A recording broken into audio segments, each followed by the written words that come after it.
नमस्कार, जय श्री राम, जय माता की मित्रों। और कैसे हैं आप सब? उम्मीद करता हूं कि आप अच्छे से होंगे। मित्रों, आज मैं आपको बड़े रहस्य की बात बताने जा रहा हूं। जो लोग तमाम वर्षों से सिद्धि और साधना में लगे हुए हैं, तमाम गुरुओं को बनाने में लगे हुए हैं, लेकिन आज मैं आपको साफ साफ बता दूं, चाहे आप 1000 गुरु बना लेना, लेकिन आपको शक्ति प्राप्त नहीं होगी जब तक आप गुरु के बताए हुए इन 4 रास्तों पर नहीं चलोगे। तब तक आपको किसी भी शक्ति का ना आभास होगा, ना आपको वो प्राप्त होगी। गुरु तो बना लेते हैं, लेकिन गुरु के बताए हुए रास्ते पर नहीं चलते हैं। मैंने आज भी ऐसे तमाम शिष्य देखे हैं, गुरु कुछ कहता है और शिष्य कुछ कहता है।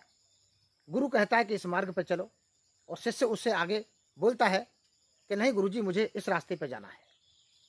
भैया, गुरु की अगर बातों को नहीं मानोगे, गुरु के बताए हुए रास्ते पर नहीं चलोगे, तो आप तमाम वर्षों तक भटकते ही रहोगे, आपको कुछ भी प्राप्त नहीं होगा। देखिए, जो मेरे गुरु थे श्री श्री 108 बाबा पूरन सिंह जी महाराज, सबसे पहले जब मैं उनके पास गया तो उन्होंने यही कहा था कि बेटा, अगर आप हमारी बातों को मानोगे तो हम आपको कुछ आगे बढ़ाएंगे, और जहां पर आप हमारी बात मानना बंद कर दोगे, हम आपका साथ छोड़ देंगे, आप चाहे कहीं जाना। हमने अपने गुरु की बातों को मानते हुए 9 साल तक उनके साथ ऐसे जुड़े रहे कि जैसे पिता और पुत्र का रिश्ता होता है। वैसे भी हमारे ताऊ लगते थे, पड़ोस के थे। 3 किलोमीटर हमारा गुरु का गांव था, लेकिन वो 70 वर्ष से सर्प के कांटे का इलाज किया करते थे, तो वो हमेशा हमारे गांव में ही पड़े रहते थे, लोगों का इलाज किया करते थे, तंत्र विद्या में भी निपुण थे। मित्रों, गुरु के बताए हुए वो 4 रास्ते कौन से हैं, मैं आप सभी को बताऊंगा, जिसे आप ध्यान से समझो। अगर आप इन बातों को समझते हुए आगे बढ़ेंगे तो आपको हर सिद्धि, शक्ति और साधना सफल होगी। मित्रों, मेरे गुरु के द्वारा बताया गया पहला रास्ता है, जो व्यक्ति अपने पितरों को मानकर नहीं चलते हैं, घर में जो अपने पितर होते हैं, बुजुर्ग होते हैं, जो मृत्यु को प्राप्त हो जाते हैं, और घर में पितरों का दोष लग जाता है या पितर रुष्ट हो जाते हैं, उनके घर परिवार वाले उनको मानकर नहीं चलते हैं, उनके घर में बखेड़ा हो जाता है, घर वीरान हो जाता है। क्योंकि मित्रों, ये पितर जो होते हैं वो हमारे घर के मालिक होते हैं। जो व्यक्ति इन पितरों को मान करके चलता है वो हमेशा सिद्धि और साधना में सफल होता है, उसके घर में हमेशा बरकत ही बरकत रहती है। और जो पितरों को मान के नहीं चलता है, उनके घर का सर्वनाश हो जाता है। तो सबसे पहले मेरे गुरु ने मेरे पितरों का स्थान दिलवाया कि बेटा, अपने अवतप्रेतों को एक स्थान दो, चाहे खेत में दो, चाहे गंगा स्थान पर दो, कहीं भी दो। तो मेरे पास खेत भी था, तो मैंने अपने खेत पर आउत और पितरों के नाम से 5 ईंट रखवा ली। मेरे गुरु अपने हाथ से रखे गए थे। उसके बाद में फिर मेरे गुरु ने कहा कि बेटा, जो लोग, जो ग्राम्य देवता होता है, ग्राम्य देवी या देवता, मित्रों आज भी आपने देखा होगा, हर गांव में एक गांव की चामुंड माता का मंदिर होता है या किसी देवता का मंदिर होता है। हर गांव में एक न एक मंदिर मिलेगा। तो ग्राम्य देवी या देवता का मंदिर होता है, उसको जब हम साथ लेकर के चलते हैं तो हम हर शक्ति और साधना में सफल होते हैं। तो हमें हमेशा ग्राम्य देवी या देवता को मनाते हुए, उनकी पूजा करते हुए हमेशा उनको साथ लेके चलना चाहिए।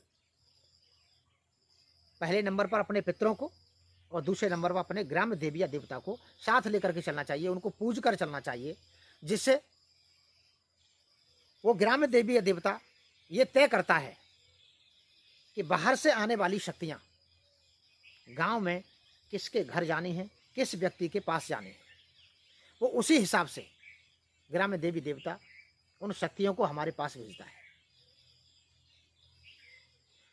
तीसरा रास्ता मित्रों, जो नंगर खेड़े की एक पथवारी होती है, आपने देखा होगा गांव से बिल्कुल बाहर जाकर के, हो सकता है किसी चौराहे पर जाकर के, एक नंगर खेड़े की माता का मंदिर होता है, जिसको पथवारी के रूप में भी जाना जाता है। उस पथवारी माता का सबसे बड़ा उद्देश्य ये होता है कि पूरे नगर की रक्षा करती है, जिसको नंगर खेड़े की माता बोला जाता है। मित्रों, जिसे अगर हम साथ लेकर के चलेंगे तो हमें कभी भी इस शक्ति साधना में चोट नहीं खानी पड़ेगी और हमेशा हमें शक्ति साधना में सफलता मिलेगी। तो हमें इन चीज़ों को साथ लेकर के चलना चाहिए।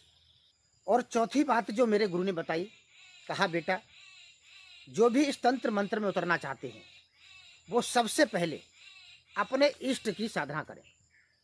हर व्यक्ति का कोई ना कोई इष्ट होता है।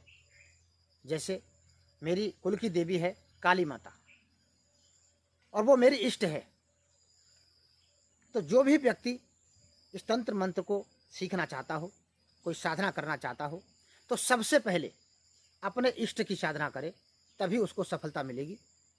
इष्ट जब अपने हाथ में आ जाएगा, अपने बस में हो जाएगा, तो अन्य शक्तियां अपने आप ही बस में होती चली जाएगी।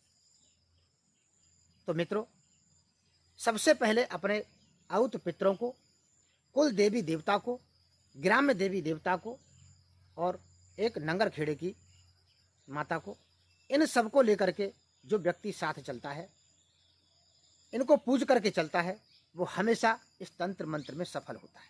मित्रों, आप इस लाइन में घुसने से पहले एक अच्छे गुरु की तलाश करो जो इन 4 रास्तों को बता सके। आज मैं आपको बता रहा हूँ, इन 4 रास्तों के अलावा अगर आप अलग हट कर के चलोगे तो आपको किसी भी साधना में सफलता नहीं मिलेगी। ये मैं 100% दावा के साथ कहता हूँ।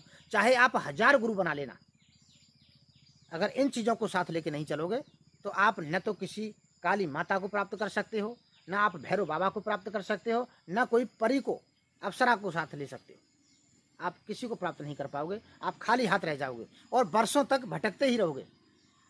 इसलिए हमेशा गुरु के बताए हुए इन 4 मार्गों पर चलिए। इन 4 शक्तियों को पहले पूजते हुए इनको प्राप्त करके चलिए, तो आपको 100% हर जगह सफलता मिलेगी। ये मैं गारंटी के साथ कहता हूँ।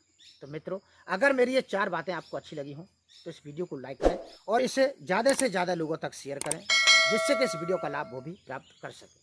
तो फिर मिलते हैं एक नई वीडियो के साथ। तब तक के लिए नमस्कार।